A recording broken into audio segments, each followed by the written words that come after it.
guys, this is Mike from Deepwood Force of Will, and we're here at the, what is this, the States Regional for, where are we, New Jersey? New Jersey, yeah. Sick. I have no idea where we are. Yes.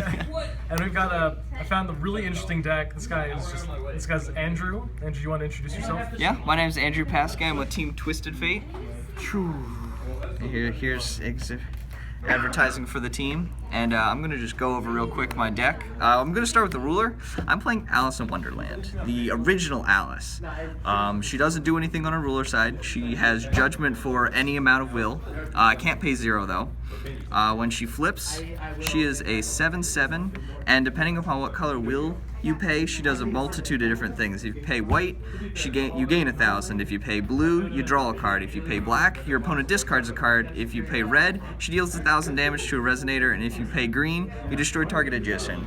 And if you just happen to also pay all 5 colors and use one of them from Mooj Dart, she gets flying and swiftness, which really isn't relevant. It's more for the other abilities that I want to play this. So that's the ruler. So I decided for the deck to play just an aggressive shell, starting off with Perceval to tutor for Regalia, which I'll explain why they're so important later. So I played 4 Percevals. Since I'm going to be playing 5 color in the deck, I also decided to just play some of the best 1-drops in the game. Played 4 Cheshire Cats, just for draw power, some blockers. 4 Rukh Egg to help me tutor for a bunch of the red creatures in the deck, because there's a lot of red creatures that are really important. 3 Guineveres just as a draw engine. They work really, really well with Cheshire Cat as just constant draw power, and can also sack the Rukh Egg to get some searches in. 4 Lancelot, which is the main powerhouse of the deck, and really that's the goal of the deck, is to just ride Lancelots to victory. 3 Heras, because there's just a ton of Regalia going out, especially with Reflect, Refrain everywhere, Change the Worlds, Levitanes, Death Slice, all that stuff. Hera kills those cards. She's a pretty solid body, and she draws your card, which is really good. Then at the top curve, I have a little toolbox here that can be used. I've got Little Dread, which just provides, you know, some removal for Resonators. I can also take some people's Resonators if I get enough mana for that. 1 Arthur, which can just blow out aggro decks and stuff. You just tap him. If you have a Perceval on field, you can sack to prevent all the damage and just completely wipe their field. 1 Blazer, mainly for the control matchup. You can just keep casting Blazer and just burning them through their removal spells, and is also a pretty big aggressive beater. And then Susanowo against any Guivers, or just in general, he's a great late game card. So those are all the Resonators for the deck. Because I was playing 5 color, I was going to play Ruler's Memoria, so I wanted to have enough Regalia in the deck to consistently flip it. So I played 9 Regalia. I played 4 Levitane to give her swiftness, and also with a Levitane in field, I can kill Guivers with her flip. I can activate, pay a red, flip, deal 12 to a Guiver, and then she can swing in. Then I played 2 Death Slice for some extra pump, prevent against some aggressive rulers and stuff, prevent them from having swiftness or imperishable. And then 2 Excaliburs, just to also be another way to give her imperishable, so she can flip back over and use her ability multiple times. And just, you can pitch it turn 1 and get like an extra Perceval or something like that, which was kind of neat.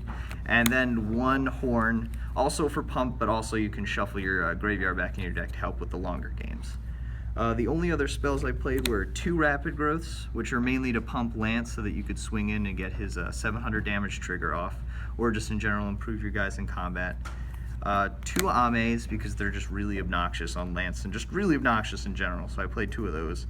And 1 of Flames in the Outer World, which is just kind of a filler card, but also used for removal. It kills Adam Brawley. It kills pretty much anything in the, the format right now except for Guiver.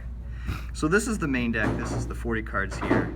The stones that I decided to play today, since I was playing 5 color and I wanted it consistent, I played 4 Ruler's Memoria. Super important to get all your colors, no pain. And with the amount of Regalia I'm playing, I pretty much consistently got that flip. Then I played 4 Heat Rays. Most of my cards are all red or white that I want to play early, so I wanted to max out on the red-white. I played 1 Hearth's Core so that I could play Cheshire Cats turn 1 just in case if I flip that over. And then 1 little red just to give some extra boost in combat to things like Lancelot and that. So that's the whole main deck in stones. I'm just going to move these over to the side here, and I'll talk real quick about the sideboard that I played. I played a third Death Scythe in the sideboard just against like Valve 2.0 or any other ruler-based deck to slow them down even more, give me a good chance of that. And on top of that, I also play 3 Barrier of Shadows, again against anything relying heavily on Regalia, especially Valve 2.0. I play 2 Realm of the Pure Spirits. Great against control decks and stuff, keeps you from dying to any like sorcery, speed removal, things like Susanowo or anything like that. It protects them from that kind of stuff, or killing if you don't want to attack with your guys. It protects them from removal that way. 3 Robe of the Fire Rats, great against aggro decks or anything playing red. You can just keep their guys from attacking, basically making their guys irrelevant. 1 more Flames, useful in like against the Adams or the Alice's World deck. Kills Adam Brawleys and pretty much mostly everything else they have.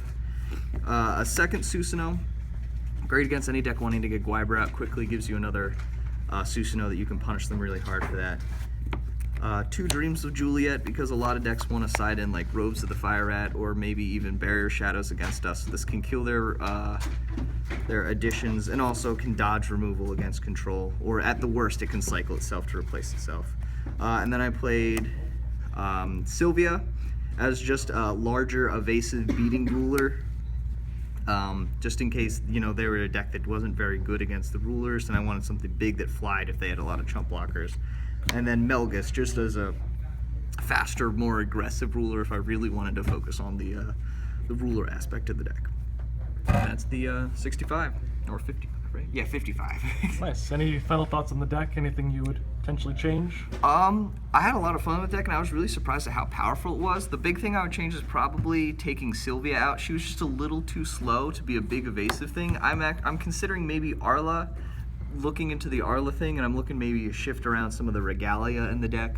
But I think I was really impressed with how well it went. I was 16th out of 29 people, so I think just for putting the deck together on Friday and here Sunday playing it, tweaking a little bit yesterday, I was very happy with how it did. Oh, awesome. Any quick shout-outs before we go? If you guys want to check out this YouTube channel here, and if you like my deck list, interested to see what the rest of my team is doing, you can check us out at Of Dice and Pens. Every week we'll upload a podcast called On the Chase, and you guys can check it out on our website. Again, that's Of Dice and Pens, and check out this website. Subscribe to this YouTube channel if you haven't already. All right, thank you very much. Yeah, thanks for having me on here. This is Mike from Team Deepwood, signing out.